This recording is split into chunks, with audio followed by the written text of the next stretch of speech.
In tansurullaha yansurkum wa yuthabbit aqdamakum. Hukum kentut ketika membaca Al-Quran. Ada 3 hal yang perlu dibedakan. 1. Membaca Al-Quran dalam kondisi hadas kecil dengan catatan tanpa menyentuh, seperti membaca dengan hafalan. 2. Menyentuh Al-Quran dalam kondisi hadas kecil. 3. Membaca Al-Quran dalam kondisi hadas besar.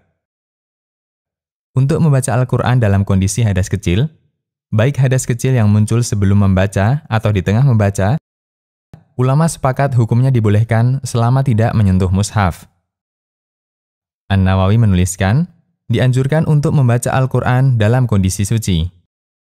Jika ada yang membaca Al-Quran dalam kondisi hadas kecil, hukumnya boleh dengan sepakat kaum muslimin. Hadis tentang ini banyak sekali dan terkenal. Bahkan orang yang membaca Al-Quran dalam kondisi hadas tidak disebut mengamalkan yang makruh. An-Nawawi melanjutkan keterangannya dengan menukil pernyataan Imam Al-Haramain. Imam Al-Haramain mengatakan, tidak bisa disebut melakukan hal yang makruh. At-Tibyan.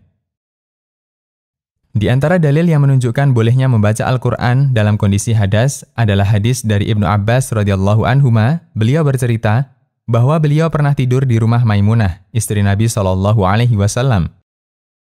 yang merupakan bibinya Ibnu Abbas. Ketika masuk tengah atau sepertiga malam terakhir, Nabi SAW terbangun. Beliau duduk, mengusap aroma kantuk dari wajah beliau, kemudian beliau membaca 10 ayat terakhir dari surat Ali Imran. Kemudian beliau menuju wadah air yang digantung, lalu beliau wudhu sempurna dan sholat tahajud. Hadis riwayat Bukhari dan Muslim. Ketika bangun tidur, Nabi SAW dalam kondisi hadas. Namun beliau langsung membaca Al-Quran, 10 ayat terakhir surat Ali Imran.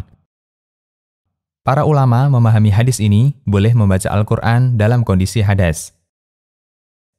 Imam Bukhari membuat judul bab ketika mencantumkan hadis ini. Bab bacaan Al-Quran ketika dalam kondisi hadas atau yang lainnya. Sahih Bukhari. Sementara untuk masalah menyentuh Al-Quran pada saat hadas dan membaca Al-Quran bagi yang hadas besar, diperselisihkan ulama. Jika kita mengambil pendapat yang melarang menyentuh Al-Quran bagi yang sedang hadas, maka begitu hadas, Al-Quran harus kita letakkan di tempat yang aman, meskipun bacaan tetap dilanjutkan. Berhenti sejenak ketika kentut keluar. Kemudian, sebagian ulama mengingatkan, pada saat kentut itu keluar, agar bacaan Al-Quran sementara dihentikan, kemudian dilanjutkan kembali setelah kentut selesai. Imam Az-Zarkashi mengatakan, dimakruhkan untuk terus membaca ketika kentut keluar. Al-Burhan fi Ulum Al-Quran. Demikian, Allahu a'lam.